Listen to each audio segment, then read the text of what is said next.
The statistics don't lie, and it does work. So it's a wild concept to kind of wrap your head around. But really, what you want to be doing is you want to be looking at the tags of comparable games.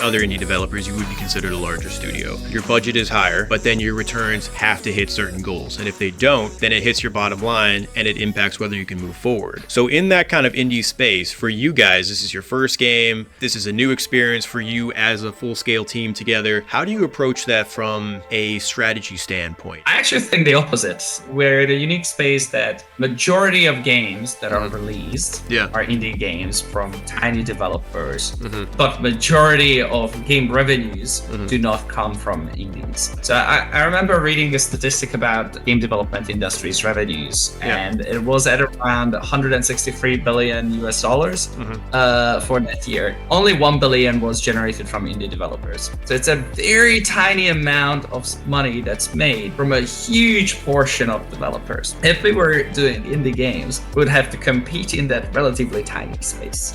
The problem with AAA games, and I spoke with a couple of publishers who talked about this, is that with a AAA game, you're investing 50 to 200 million US dollars into a game, and you have to sell millions of copies in order to get your money back. That's very risky. Whereas what AA does is, we are no longer competing with indie, which allows us to differentiate ourselves. But compared to AAA, we don't need 50 to 200 million dollars revenue, but we still have the capability to create the same amount of return. On Steam, because I was digging into the Unity thing, I was looking at the Steam's numbers and like indie developers, and I didn't realize this, but the top 10% of Steam games make 90% of Steam's income, which is a mind-boggling. Exactly. It's mind-boggling. Like, exactly. It's a mind-numbing number, right? Because it's just most games don't make money on Steam. Yeah, I saw that like Steam, on average, you only sell like 2,000 to 5,000 units or something like that, and that's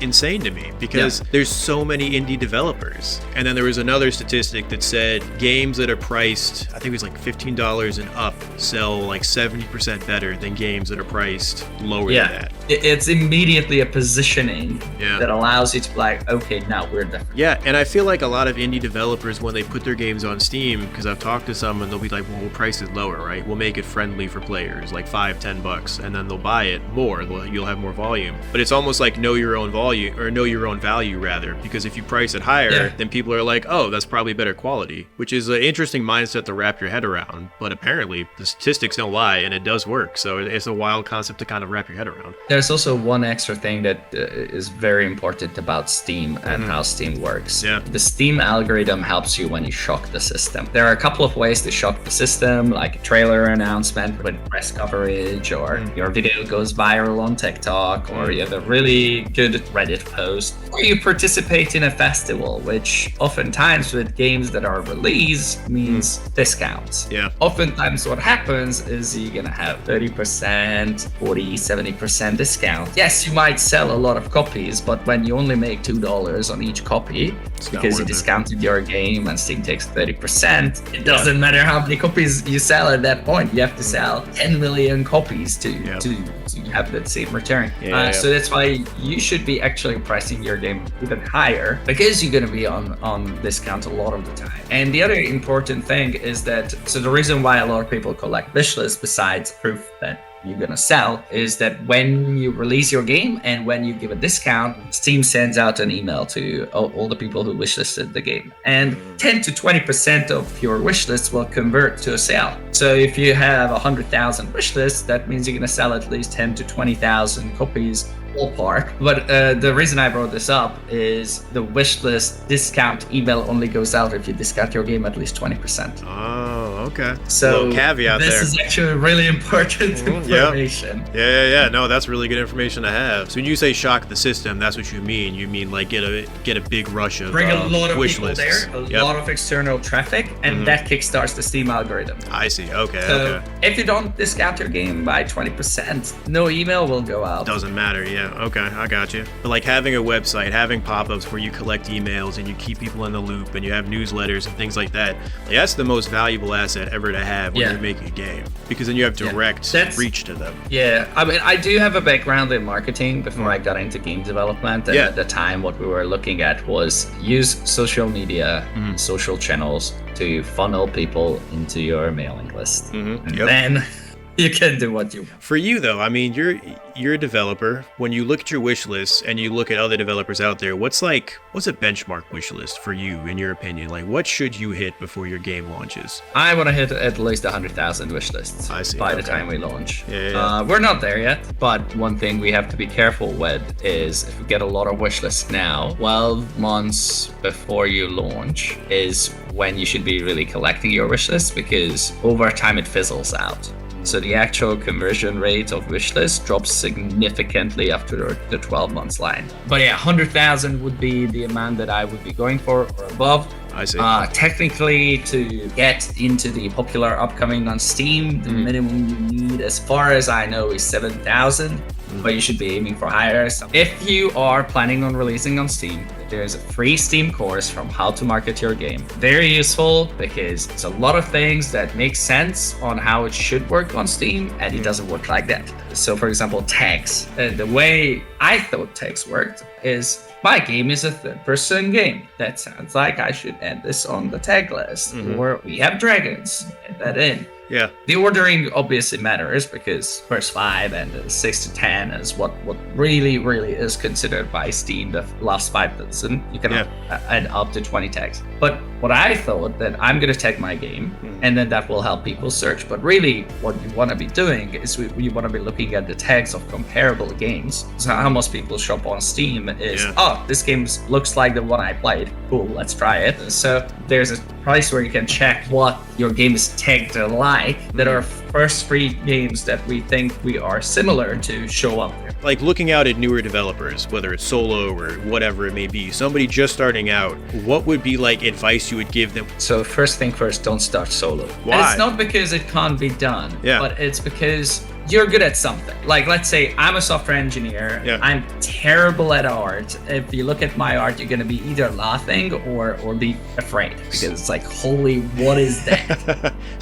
Stick figures all day. I'm good at code. Yeah. For me to learn how to do art is going to take me months, even years, to reach the level where I can competitively do art. I see. And then you also need audio, you need to write the whole story. Making a game is extremely complicated. And the other thing is, if you work with an artist, you're gonna get their skills right now. And they're going to be better than you, even if you spend that time, that extra 1 year to skill up yourself. Advice number 2, don't make an MMORPG. I would even say don't make a multiplayer game, because that complicates things a lot, especially if this is your first game.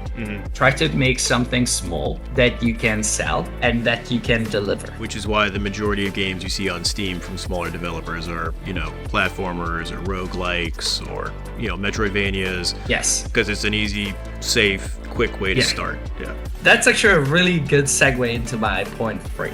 Indies gonna hate me for saying that, but do not make a puzzle platformer. Not because they are bad, because they don't sell. So for us, one of the most important decisions was making a game in a genre that sells well. Because the reason for this is, even if you're not a hit, you're still going to be able to make a second game. Only goal of your first game for you as a developer is to be able to make a second one. Because their second one is going to be more successful, and it's going to sell more copies. It's going to be cheaper for you to produce, because you have already made a game before, so you can use some of the tech you built. And you have an audience that you can sell to. Give me the elevator pitch for this game, right? Tell me about the gameplay, the story, if there is a story. Chronos Within is a medieval fantasy buddy game being like Bad Boys or that kind of stuff, where you go on a quest to save the kidnapped prince in a land that's filled with devolved dragons. That's probably the short version. It's a cooperative 2-player action game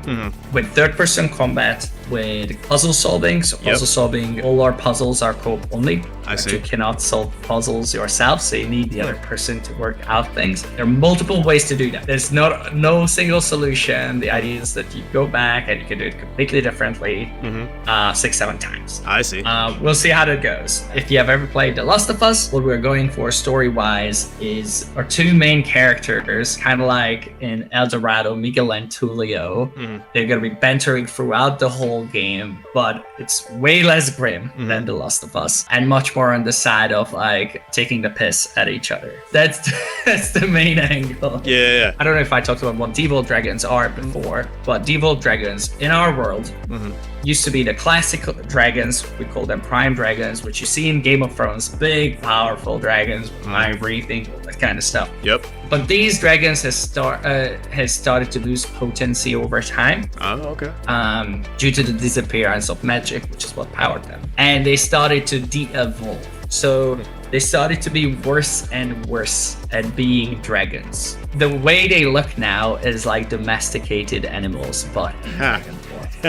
Okay, I got you. Pug dragon is one where like you can play fetch with it and it smells out gold. The cow dragon, which we don't have in the game yet, but I really want it, is a dragon that gives milk, but it's a little bit spicy because it's a dragon. How to Train Your Dragon was a big inspiration for this. I love want to it. have all these like random weird dragons that are part of society here. Yeah. They're used to just used as farm animals or sometimes wild animals, but they are not the most dangerous things you're gonna encounter. There's another type of dragon that you will, but I don't want to spoil it, the story. I see. But you're gonna be fighting dragons, but those are not devolved dragons. As we approach the end of 2023, as we're going into 2024, what does your content schedule look like? And with this game right now, you don't have a publisher. What does that outlook look like moving into next year, and how are you approaching that? Yeah, so by early 2024 is when we want to sign a publishing deal. I think that's when it's going to be timely. Yeah. Because we're at the beginning of going into production. Until this point, we were in pre-production. What we are looking at is early 2024, scale up the team into full production capacity.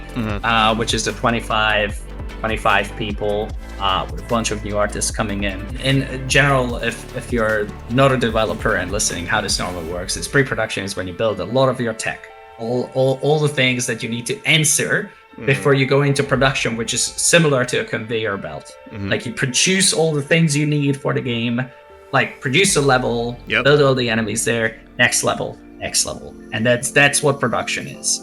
So that's why you want to answer all your questions before you go into production, so you don't have any like, wait, we can't do this. Didn't see that coming. What now? Yep. So that we're getting to the stage where we can start producing. I see. Okay. Which is going to be really exciting because we have so many new enemies and levels that I'm excited about that. So 2024 is where people are going to really start seeing a whole lot of stuff about this game, huh? Yes. Yeah. No, I was just thinking of timelines. Yes, they're going to see a lot of stuff. If you would like to support us, please go on our Steam page. The game is called Criminals Within, and wishlist it. It actually is very, very helpful for us because it helps us get on the Steam's front page when we release. Yeah. Which means a lot more people will be able to play the game. And it's easier for us to sign a publisher as well. So please do that.